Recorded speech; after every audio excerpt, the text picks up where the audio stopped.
So would the US Marines, who would be waiting for the Japanese if they tried to land.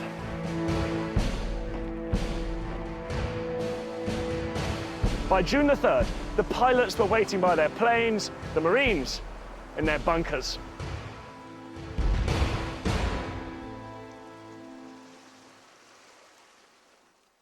Nimitz had now done all he could.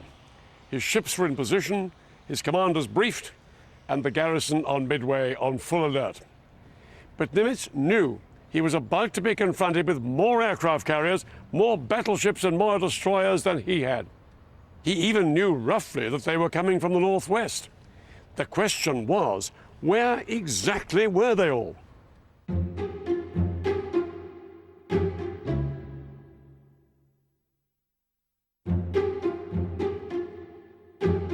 For days, American aircraft have been sent out from Midway across the vast stretch of the Pacific Ocean, searching for the Japanese fleet.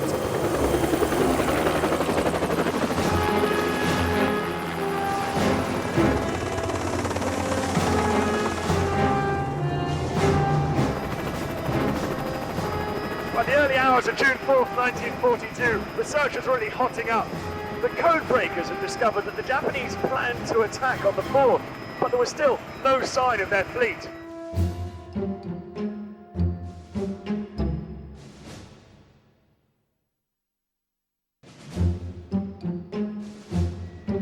The Pacific Ocean covers a quarter of the Earth's surface. For the Americans in their big and slow flying boats, finding the Japanese fleet in just a small sector of this vast expanse was an enormous task.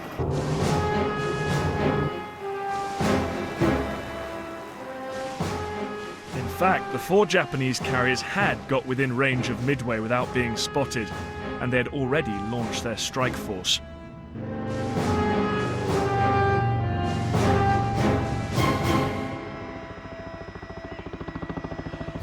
Finally, at 5:40 that morning, an American scout plane spotted the huge formation of Japanese bombers and fighters heading towards Midway. The American pilot sent back an urgent warning. It was not a moment too soon. The Japanese planes were aiming to destroy the parked American aircraft on the ground. The Battle of Midway was about to begin.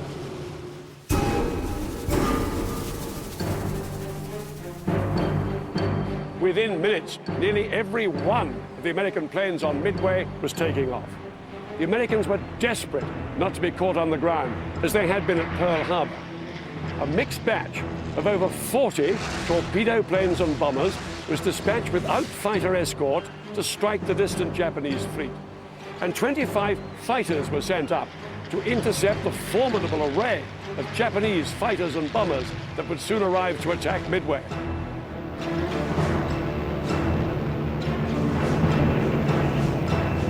The American fighter pilots were in for a rough ride. Many of them had only just finished flight school and didn't have that many hours of flying under their belts. To make matters worse, even the best American fighter aircraft, this one, the Wildcat, was totally outmaneuvered by the Japanese fighter, the Zero. The Zero could outrun and outclimb anything the Americans could put in the sky against them.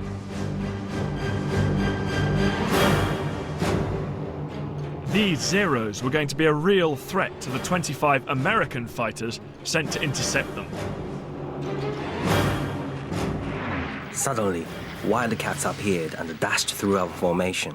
Our Zero fighters saw this, and in a 5-minute dogfight, all the Wildcats were chased away.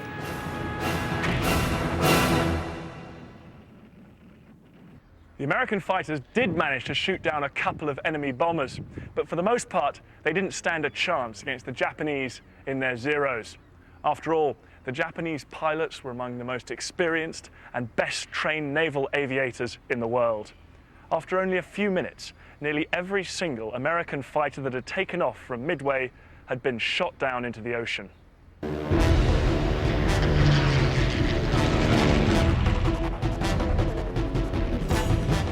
At 6:34 a.m., the Japanese arrived over Midway and began attacking the airfield.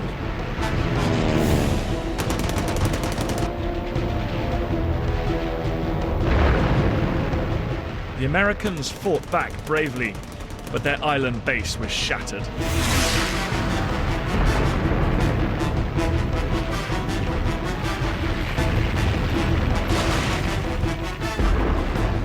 But despite the destruction they'd inflicted, the Japanese realized that their real targets were missing.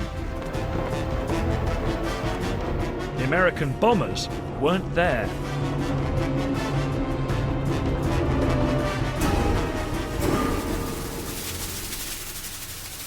Within minutes, the news that the American bombers had not been destroyed on the ground by the attack on Midway reached Vice Admiral Nagumo on his flagship, the carrier Akagi.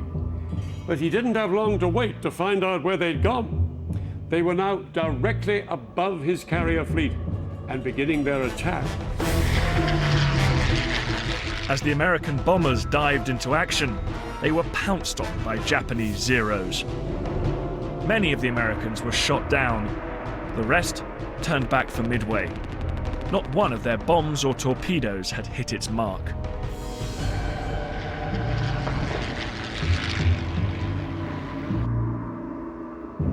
Nagumo's fleet had escaped this time, but he knew the surviving American bombers were still a threat. They could refuel on Midway and return to attack him. He had to destroy them when they landed on the island.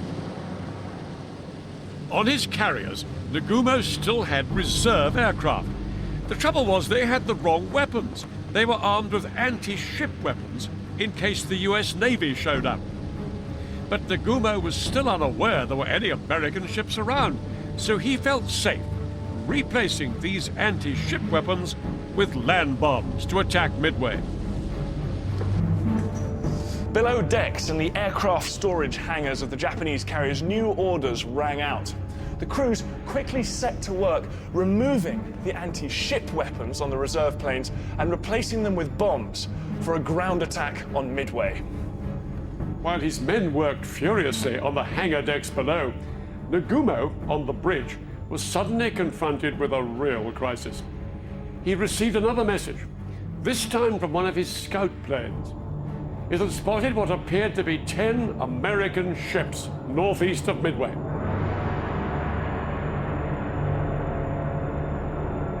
The news came as a stunning shock. Nagumo had been sure there would be no American ships in the area. It was now blindingly obvious that things were not going as the Japanese had planned. Nagumo immediately suspended the planned second strike on Midway. He now had to deal with the threat from the American ships. He ordered his men to reattach the anti-ship weapons onto the reserve planes. And he sent a message straight back to his scout plane, demanding more information. If the American ships were carriers, Nagumo could be in real trouble.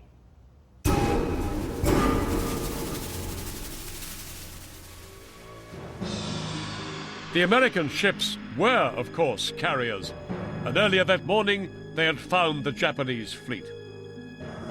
On board the American ships, preparations were gathering pace. The carriers Hornet and Enterprise were readying to launch their aircraft. In command of these two ships was Rear Admiral Raymond Spruance, and now he had a critical decision to make.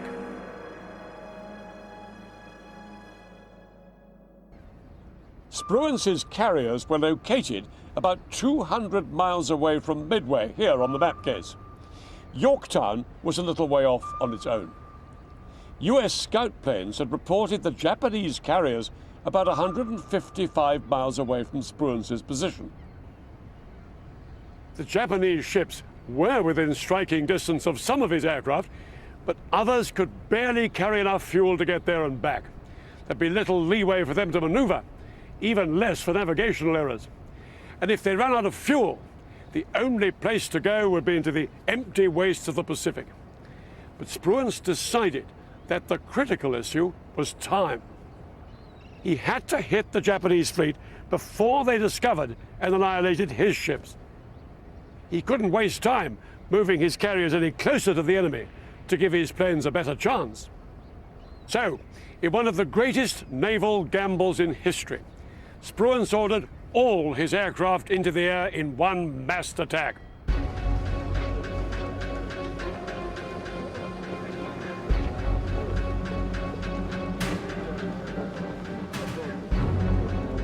On board the American carriers, pilots made their final preparations. Many were nervous, especially on the Hornet. The Hornet's torpedo squadron had never gone into battle.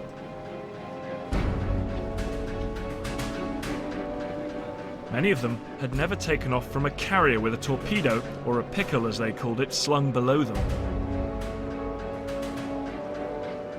Some had never even seen it done before.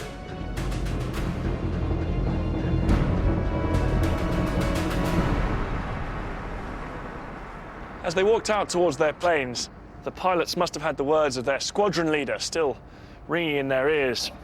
He had told them, "I want each one of us to do his utmost to destroy our enemies. If there's only one plane left to make the final run-in, I want that man to go in and get a hit.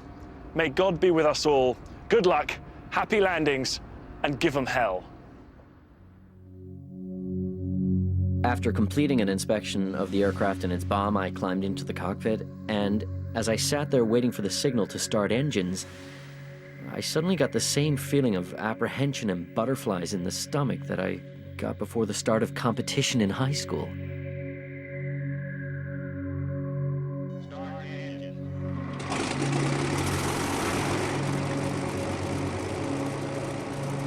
At 7 a.m., the launch began. The pilots of the American Air Armada set off with little battle experience, limited fighter cover, and no margin for error. They were setting out across a vast stretch of ocean in small groups towards a deadly and experienced enemy.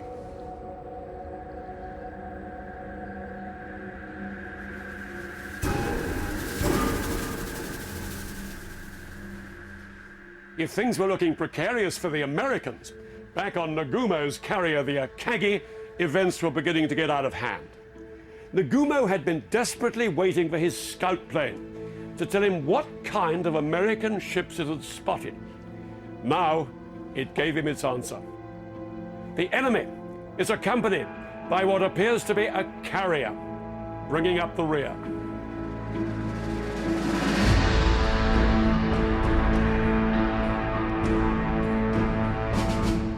It was a staggering blow to Nagumo. He'd never expected an American carrier to be in the area so soon. Its presence now jeopardized his entire operation. Nagumo knew he had no option. He had to launch a strike at the American carrier. But this realization couldn't have come at a worse time. These are the Japanese carriers here. Just at the moment Nagumo was hearing about the distant American carrier, his Midway attack aircraft began to return. They were low on fuel, and they needed to land quickly. Up above them, his fighter planes were also anxious to land. Nagumo now faced a critical decision, which could win or lose him the coming battle.